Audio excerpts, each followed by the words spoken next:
tu amor prevalece. Ay, yo sé que todo va a estar bien. Confiado está mi corazón en aquel que me salvó.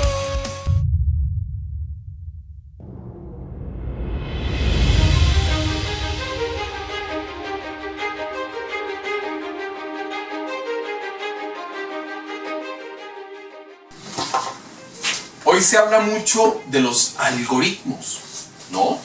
Entonces se habla del algoritmo de Twitter, del algoritmo de Facebook, del algoritmo de TikTok, de Kwai. Se habla de los algoritmos por todo lado, ¿no?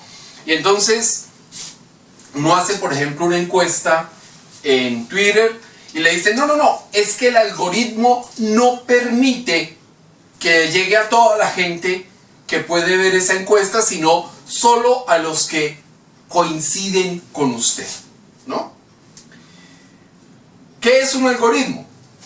Es una secuencia de pasos lógicos que permiten solucionar un problema, ¿no? Hoy vamos a analizar un problema y vamos a buscarle los pasos al algoritmo. Vamos a analizar y a tratar de resolver el problema del perdón. ¿Por qué a cosa tan difícil resulta a veces perdonar? Se nos vuelve la vida cuadritos cuando nos dicen no, es que hay que perdonar a esa persona, es que hay que perdonar esa situación. Ahora, es mucho peor cuando le dicen a uno, tienes que perdonarte. Ahí sí, mejor dicho, uno dice, ¡ay! Dios, ¿cómo hago? ¿No? Bueno. El perdón, el algoritmo del perdón, es una de las experiencias más difíciles y necesarias para la vida cristiana. Veamos qué es el perdón. Ya vimos qué es el algoritmo. Veamos ahora qué es el perdón. Proviene del latín per, que significa por encima de, y donare, que significa donación, regalar, dar. Entonces es dar y regalar por encima de una situación, de una ofensa, de un agravio, de la maldad.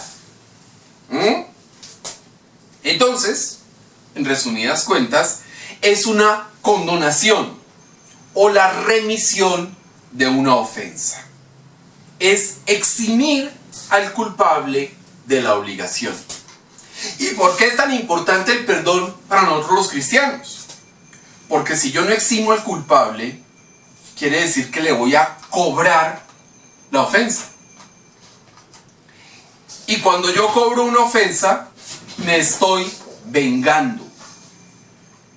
Y cuando me estoy vengando, estoy desobedeciendo y desagradando a Dios. Porque recordemos que Dios dice que la venganza es de Él, no es nuestra. Entonces fíjense que este tema del perdón es una moneda con dos caras, ¿no? La de perdonar y la de ser perdonados. Porque eso sí, para que nos perdonen estamos listos, ¿no? Ahí estamos en primera fila. Ah, no, yo quiero que me perdone, quiero el perdón, exijo el perdón, quiero el perdón. Pero cuando se trata de perdonar, nos vamos al último puesto de la fila, ¿no? Y si es posible, salimos corriendo, nos perdemos. O sea, no quiero perdonar, ¿no? Porque es de las cosas más difíciles que hay. Es que es condonarle una deuda a alguien. Entonces hoy nos vamos a ocupar de la importancia de perdonar y de ser perdonados. Y ojo, porque es que al ser perdonados, cuando uno habla de ser perdonado, está hablando de la importancia del sacrificio de nuestro Señor Jesucristo en la cruz. Es que cuando Él dio su vida en la cruz, Él se dio como víctima de propiciación, pagó el precio de nuestros pecados en esa cruz. El único justo dio la vida por todos nosotros los injustos. Vamos a leer por favor Mateo capítulo 4 versículo 17. Desde entonces comenzó Jesús a predicar y a decir: arrepentíos, porque el reino de los cielos se ha acercado. El primer llamado del ministerio público de Jesús, el primer pronunciamiento de Jesús ante el público, ante la gente, ante los seguidores, ¿cuál fue? Arrepiéntanse. Arrepiéntanse. Es un llamado a un cambio interior radical, formidable. Un cambio profundo de la mente y del corazón. Y ojo, porque va más allá del dolor por el pecado. Porque sí, a mí me duele mucho haber ofendido a Dios. ¿Y qué va a hacer para calmar ese dolor?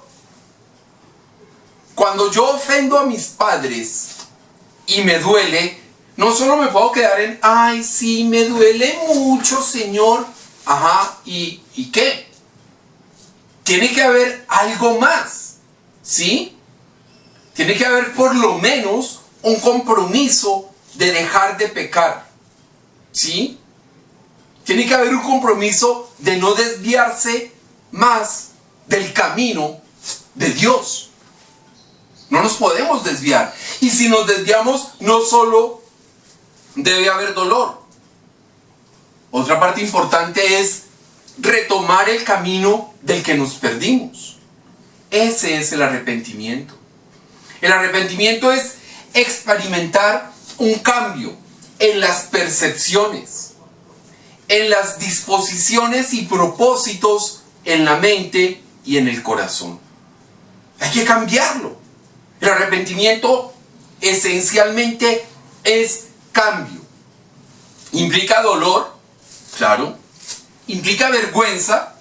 Cuando uno se equivoca, uno siente vergüenza. Salvo que sea uno un descarado sin vergüenza, pero lo normal es que uno siente vergüenza. Dolor, vergüenza, pero tiene que ir más allá. Hay que retomar, hay que reparar el daño que se hizo. Entonces, tenemos un problema tremendo.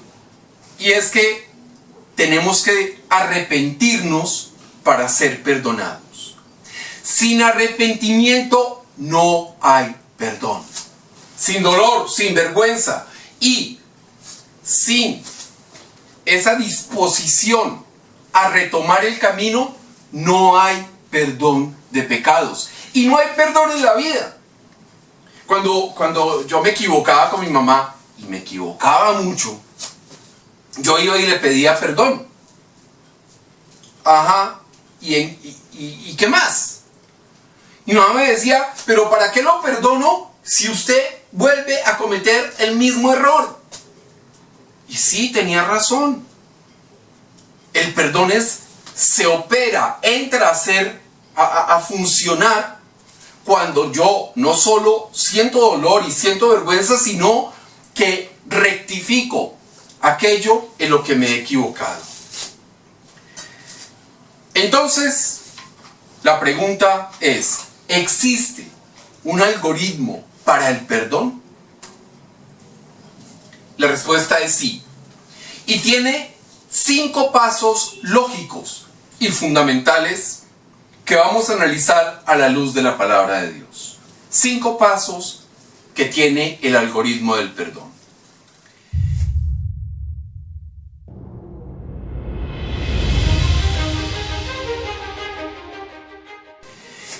El primer paso, exprese el arrepentimiento. ¿Sí? Podemos abordarlo con una frase. Vamos a establecer el algoritmo del perdón basados en frases para entenderlo. expresar el arrepentimiento es una frase: lo siento, lo lamento. Necesitamos expresarle a Dios que lamentamos pecar en su contra.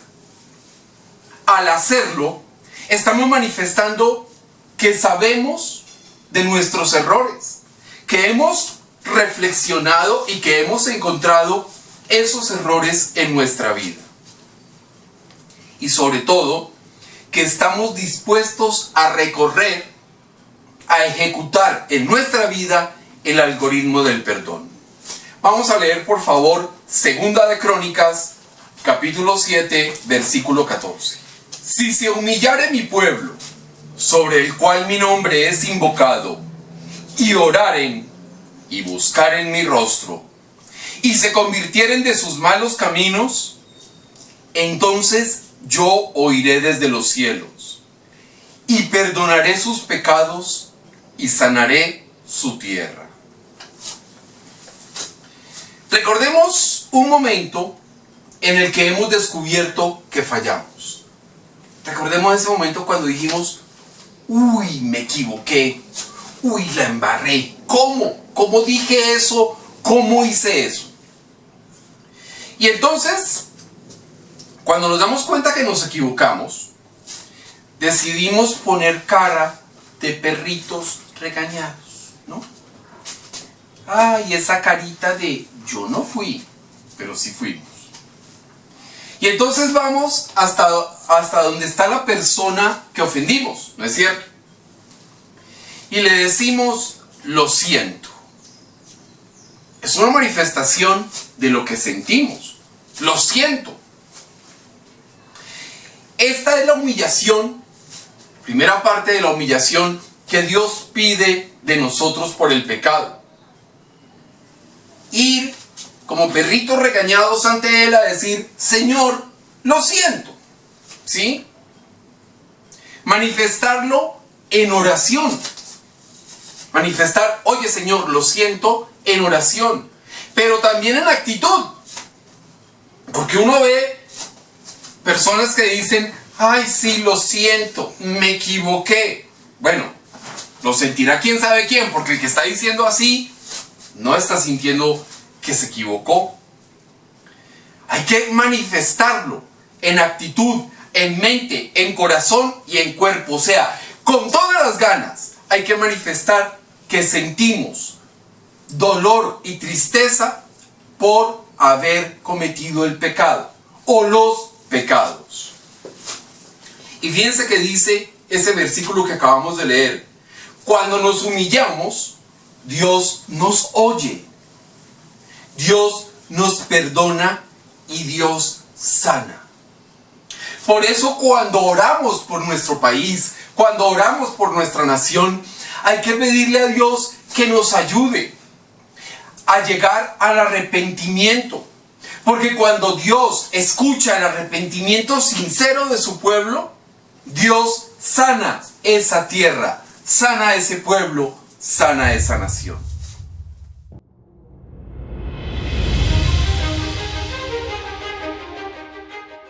El segundo paso del algoritmo es el arrepentimiento genuino. Ojo, está muy bien decirle a Dios: lo siento. Está muy bien decirle a otra persona: lo siento. Pero no basta con eso. No basta con decirle: ay, lo lamento. Una vez teníamos unos vecinos que eran bien complicados. Y el hijo mayor de ellos decidía hacer remodelación de su casa todos los domingos a las 5:30 de la mañana, arrastrando los muebles. Se imaginarán el dulce y delicado despertar que uno tenía cuando ese niño hacía la remodelación. Entonces fuimos y muy amablemente le dijimos a la mamá: oye, mira, es domingo, hay personas enfermas, personas que trabajan, que quieren descansar. Y la señora, la primera frase que nos dijo fue: ay, cuánto lo siento, lo lamento. Pero a los 8 días, otra vez el muchachito estaba arrastrando los muebles Ya no a las 5:30 de la mañana, no, a las 5. Entonces fíjense que no basta con decir lo siento. Es importante ir más allá e intentar no volver a cometer la falta. Porque si decimos lo siento cada 8 días o cada que nos equivocamos con nuestro papá, con nuestra mamá, con nuestros hijos, con nuestra pareja, pero volvemos a cometer el mismo error, pues la palabra lo siento pierde todo su valor. Y nuestra palabra tiene que tener valor. Hay que esforzarnos por no volver a pecar. Vamos a leer por favor Ezequiel capítulo 18, versículos del 30 al 32. Por tanto, yo os juzgaré a cada uno según sus caminos, oh casa de Israel, dice el Jehová el Señor. Convertíos y apartados de todas vuestras transgresiones, y no os será la iniquidad causa de ruina. Echad de vosotros todas vuestras transgresiones con que habéis pecado, y haceos un corazón nuevo y un espíritu nuevo. ¿Por qué moriréis, casa de Israel? Porque no quiero la muerte del que muere, dice Jehová el Señor. Convertíos pues y viviréis. Recordemos que Dios es rico en misericordia, ¿no? Y sus misericordias son nuevas cada día. Imagínense, son tantas nuestras transgresiones en un solo día que Dios renueva sus misericordias cada día. ¿Ah? Es decir, que la misericordia es que no nos da nuestro merecido, ¿no? Dios es amor. Y entonces cuando uno dice, oiga, cuidado porque puede desatar la ira de Dios, algunas personas le dicen, no, es que Dios es amor. Y claro, tienen razón, Dios es amor, pero también es justo. Y como parte de su naturaleza es ser justo, también nos juzga. Y cuando uno juzga, encuentra si es culpable o inocente alguien. Encuentra si está bien o si está mal algo. Y procede a dar la consecuencia, la retribución con respecto a ese juicio. Es decir, si nos encontró culpables, pues vamos a tener un castigo. Si nos encontró inocentes, vamos a tener una corona de bendición. Ojo con eso. Él juzga nuestra vida y nuestras acciones. Por eso es necesario que nos apartemos de nuestras transgresiones. Que si soy grosero en la casa, pues deje de ser grosero en la casa. Me aparto de esa transgresión. Que si hay música que despierta en mí ciertas sensaciones, ciertas cosas negativas, pues me aparto de esa música. Si hay un programa de televisión que despierta imaginaciones inadecuadas en mí, pues me aparto de ese programa de televisión. Eso es parte del arrepentimiento, apartarnos de nuestras transgresiones. Pero también es necesario renacer, retomar el camino correcto. ¿Sí? Si no retomamos el camino correcto, pues nuestro arrepentimiento sencillamente es incompleto. Y el perdón, adivinen, no va a llegar.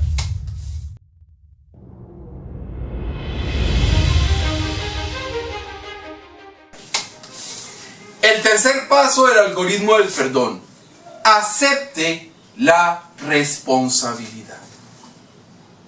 No puede ser un auténtico arrepentimiento sin saber que realmente nos equivocamos. No es eso de decir por decir, no es eso de, ay, lo siento, pero por dentro, ¿qué le pasa? No. Tiene que ser algo de adentro. Saber que nos equivocamos.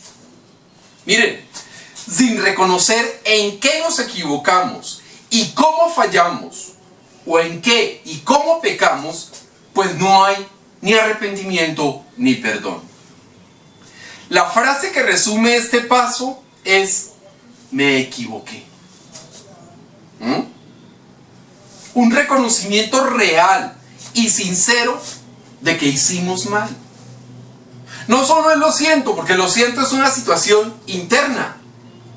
Me equivoqué es un reconocimiento de lo que hice. Es un reconocimiento de aquello que hace que yo lo sienta. Si yo no reconozco que me equivoqué, pues, ¿qué estoy sintiendo? Nada, mentira. Estamos siendo hipócritas, no estamos siendo íntegros. Vamos a leer, por favor, Lucas, capítulo 15, versículo 7. Os digo que así habrá más gozo en el cielo por un pecador que se arrepiente que por 99 justos que no necesitan de arrepentimiento. Hay fiesta en el cielo cuando aceptamos nuestra responsabilidad. Hay fiesta en el cielo cuando yo le digo al Señor, Señor, me equivoqué. Hay fiesta en el cielo cuando le digo a mi hija, oye, me equivoqué, perdóname.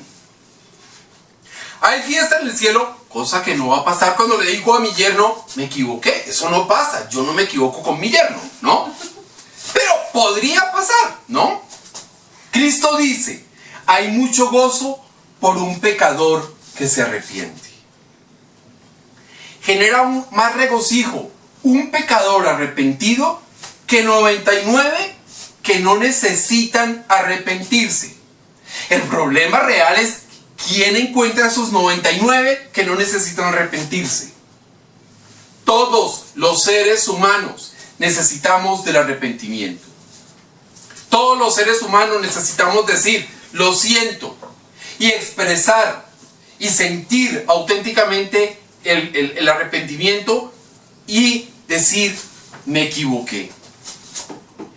No existe un solo humano que no deba aceptar su responsabilidad. Ni uno. Esta es una parte muy difícil. Porque aceptar la responsabilidad implica tener valentía. Implica decir, oiga, sí, me equivoqué. Cuando uno no acepta su responsabilidad, miente. Y comienza a imaginarse y a inventarse cualquier cantidad de cosas para no aceptar la responsabilidad. Un hombre que le es infiel a su esposa y de pronto es sorprendido, ¿no? Y entonces fíjense que hay muchos descarados, y muchos descarados, que culpan a la mujer a la que traicionan, o peor aún, culpan a la mujer con la que son infieles, ¿no? No, es que ella me conquistó, me cautivó, no sé qué me pasó, pero me dejé llevar por ella. O culpa a su propia esposa, no, es que ella me obligó a ser infiel. Ay, pobrecito. Hipócrita, mentiroso. ¿Ah? ¿Cuántas veces nos comportamos así con Dios? Culpamos al clima, culpamos a la economía, culpamos a la infraestructura, culpamos al alcalde de Medellín. Bueno, sí, el alcalde de Medellín tiene culpa de muchas cosas, pero culpamos de todo a otros por nuestros propios errores. Nuestras propias culpas son culpa de los demás, casi no son nuestras. Y entonces, ¿cómo así que culpamos a otros de obligarnos a pecar? No, es que me encontré con unos amigos y entonces ellos me obligaron a emborracharme. ¿En serio? ¿Le abrieron la boca y le metieron el aguardiente o el licor? ¿Cómo fue el cuento? Otros dicen, no, es que Dios no cuidó mis finanzas y me vio obligado a robar. ¿En serio? ¿Y cómo lo obligó Dios a robar? Pero hay gente que dice eso. Esos ejemplos que he dado son de personas que no aceptan su responsabilidad. Y peor aún, no ven su propia culpa. Solo quieren buscar culpables y no asumir nada. Hace unos años tuve una tremenda discusión con una persona a la que quería mucho. Él tenía una buena situación económica y de repente, bueno, no de repente, tuvo ciertas situaciones y perdió todo su dinero. Y entonces él me decía que la culpa era de Dios, porque él prestó una cantidad de plata y fió, ¿sí? Le sirvió de garantía a unas personas, a unos familiares, y los familiares no pagaron, a él le quitaron absolutamente todo, y la plata que había prestado, pues la perdió. Y él me decía que la culpa era de Dios. Y le dije, pero ¿cómo Dios? Dios no le dio las señales, Dios no le dio la Biblia donde enseña la prudencia con el dinero. Y llegó a un punto en el que me dijo algo que me dejó sorprendido. Es que Dios no me avisó, no me previno de que me iban a robar. Las prevenciones están aquí. Dios no tiene la culpa si usted no lee la Biblia. Ahí están las prevenciones. Ahí dice, por ejemplo, maldito el hombre que confía en el hombre.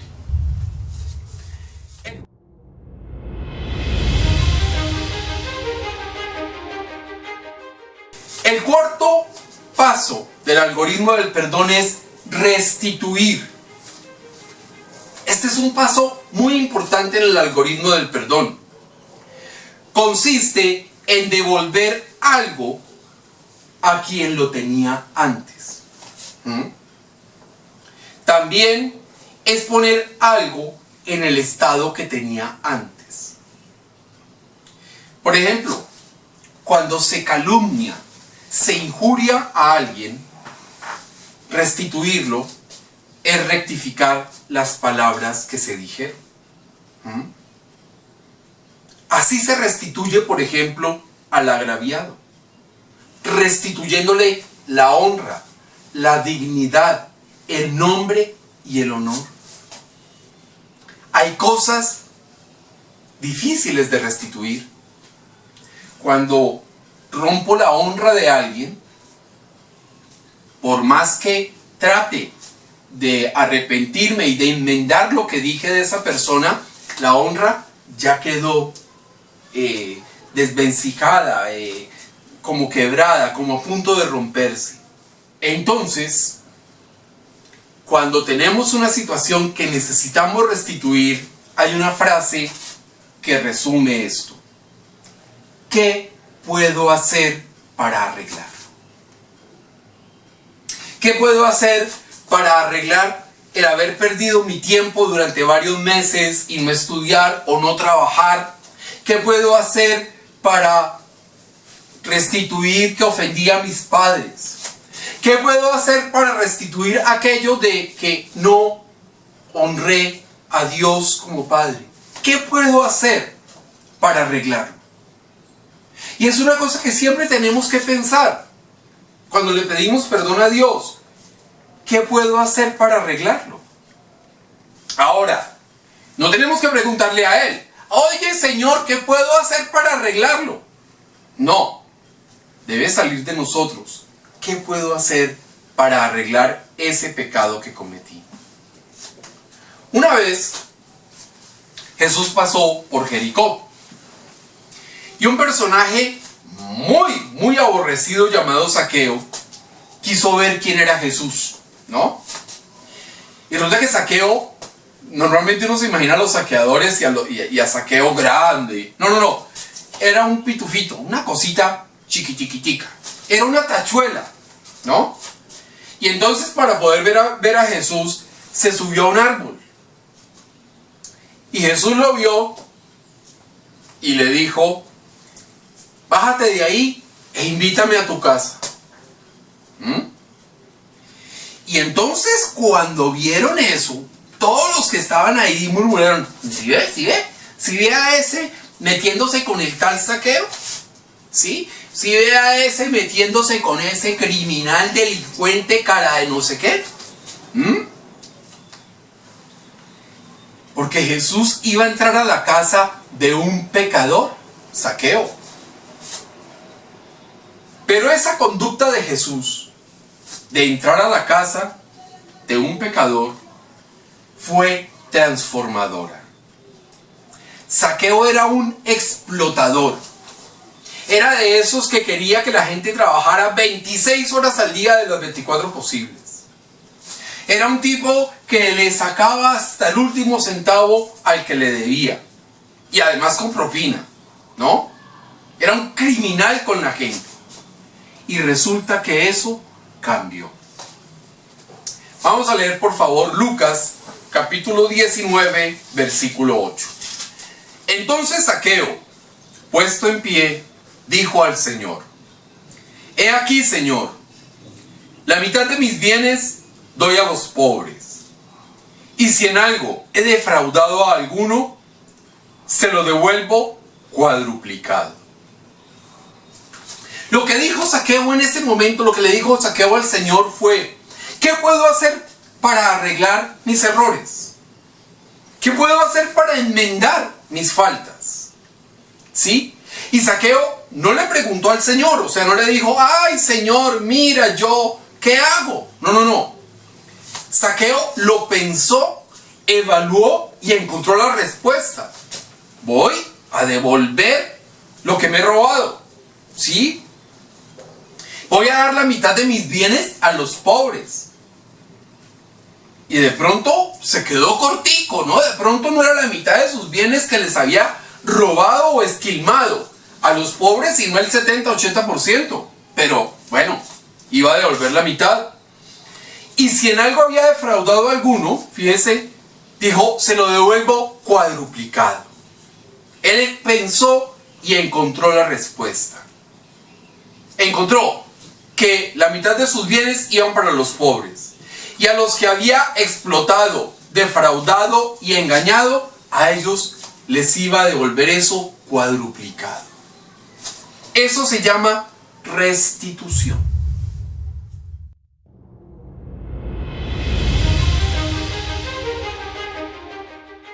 Y el quinto paso del algoritmo del perdón: pida perdón. O sea, ya dijimos: lo siento, me duele mucho, mejor dicho, estoy arrepentido, quiero una nueva oportunidad, ¿cómo lo arreglo? Pero si yo no digo pido perdón, pues difícilmente se completa el algoritmo. Fíjense que es necesario entonces decir: lo siento. Es necesario decir: me duele haberte ofendido. Claro. Pero también se necesita una manifestación exterior. Una manifestación no desde mi lado, que es lo siento, sino desde el lado del ofendido, ¿no? Darle a esa persona que ofendí la posibilidad de decidir si se reconcilia o no se reconcilia con nosotros.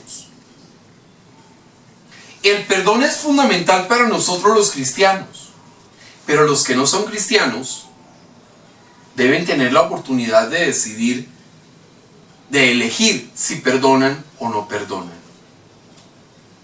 Si quiere, es darle la oportunidad a esa persona de si quiere pasar la página y darnos una nueva oportunidad.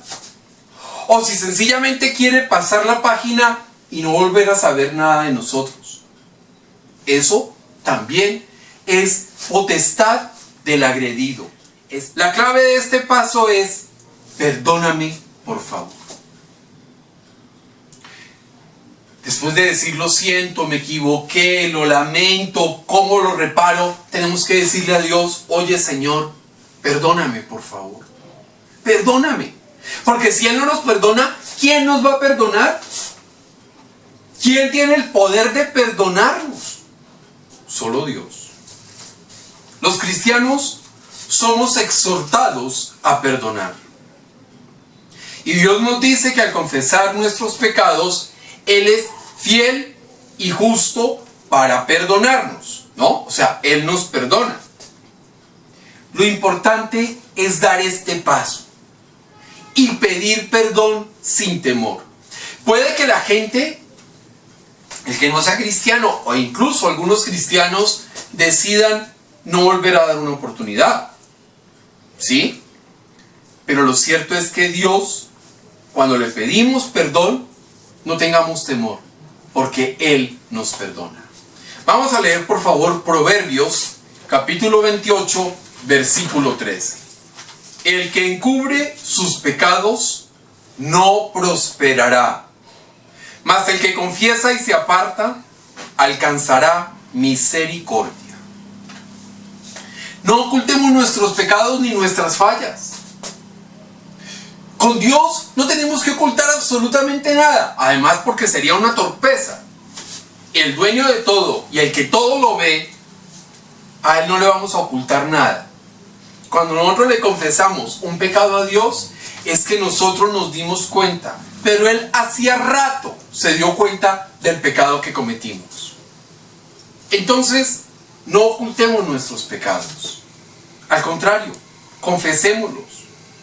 Y confesémoslos porque cuando le pedimos perdón a Dios, obtenemos ese perdón. Obtenemos la misericordia y entramos en la gracia.